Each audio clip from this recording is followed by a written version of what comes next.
Hi అండి, welcome back to my channel. నేను మీ శైలజ. ఈరోజు మీకు మంచి టేస్టీ అయిన మంచి రెసిపీని, అది కూడా మంచి హెల్తీ రెసిపీని అయితే నేను చేసి చూపించబోతున్నానండి. చాలా బాగుంటాయి. ఈ విధంగా చేసి చూడండి మీరు కూడా. ఇవి బెల్లం పల్లీలు అన్నమాట. అంటే వేరుశెనగ గుళ్ళ చిక్కీలు చేస్తాం కదా మనం. ఎప్పుడు చిక్కీలే కాకుండా ఈ విధంగా కూడా అయితే ఒకసారి ట్రై చేసి చూడండి. చాలా బాగుంటాయండి టేస్టీగా. ఈ టైంపాస్ బఠానీలాగా ఇవి బెల్లం పల్లీలు చాలా బాగుంటాయి. హాయ్ అండి, welcome to my channel. It's my world Telugu. ముందుగా బెల్లం పల్లీల గురించి ఇలాగా మీరు ఏ కప్పుతో అయినా సరే తీసుకోండి. పల్లీల్ని మీరు ఎంత చేసుకోవాలనుకుంటున్నారో ఆ కప్పుతో కొలతగా తీసుకోండి. ఎందుకంటే వీటికి ఈ కొలత ప్రకారమే మనం బెల్లాన్ని వేసుకోవాల్సి ఉంటుంది.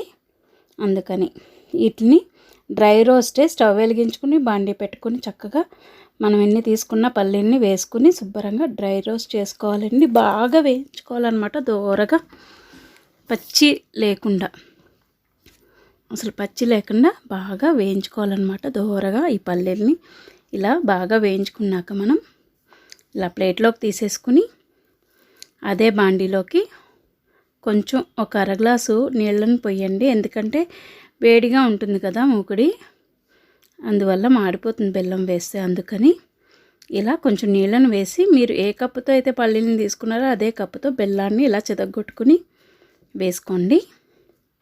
ఇప్పుడు మనం పల్లీలు ఇలాగా చక్కగా పొట్టు తీసేసుకోవాలి. మొత్తం పల్లీలని మనం పొట్టు తీసినా కూడా ఇలా మంచి కలర్లో ఉండాలండి పల్లీలు అనేవి. ఇలా మనం చేత్తో అంటే అవి రెండు చెక్కలుగా విడిపోయేలా రావాలి. ఈలోపు మనం బెల్లం పాకం రెడీ అవుతుంది, చూసుకుందాం. ఇది మనకి చిక్కీకి పట్టుకునే పాకంలాగే, కాకపోతే కొంచెం ముదురు చేసుకోవాల్సి ఉంటుంది. దీన్ని ఇలాగా నీళ్లు పోసుకుని ఒక గిన్నెలోకి కొంచెం వేసుకుని చూడండి. మీకు ఉండ కడుతున్నట్టయితే పాకం రెడీ అయిపోతున్నట్టే. పాకం రెడీ అయిపోయినట్టే అండి. ఇదిగోండి, పాకం రెడీ అయిపోయింది మనకి. ఇప్పుడు మీరు చిక్కీ చేసుకోవాలనుకుంటే కనుక ఇప్పుడు వెంటనే మీరు పల్లీలు వేయించగానే స్టవ్ ఆఫ్ చేసేసి ప్లేట్లోకి పోసేసుకుంటే చిక్కీలు రెడీ అయిపోతాయండి. ఇలా వేయంగానే స్టవ్ ఆఫ్ చేసేసుకుని మీరు కలిపేసుకుని పళ్ళులోకి తీసేసుకుంటే చిక్కీ రెడీ అయిపోతుంది. ఇలా కాకుండా నేను చేసే విధంగా పొడి పొడిలాడుతూ చక్కగా రావాలి అనుకుంటే కనుక వేసి ఒక 5 నిమిషాల పాటు వాటిని వేగనివ్వాలన్నమాట అండి. అదే పాకంలో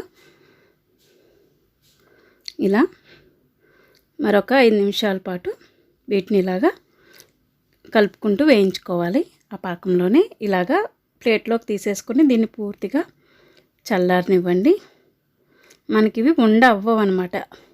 ఇవి చల్లారాక మనం చేయి పట్టి చితపంగానే విడివిడిగా చక్కగా అస్సలు అంటుకోకుండా చేతికి ఇలాగా పొడి పొడిలో ఆడుతూ వచ్చేస్తాయండి. చాలా టేస్టీగా ఉంటాయి.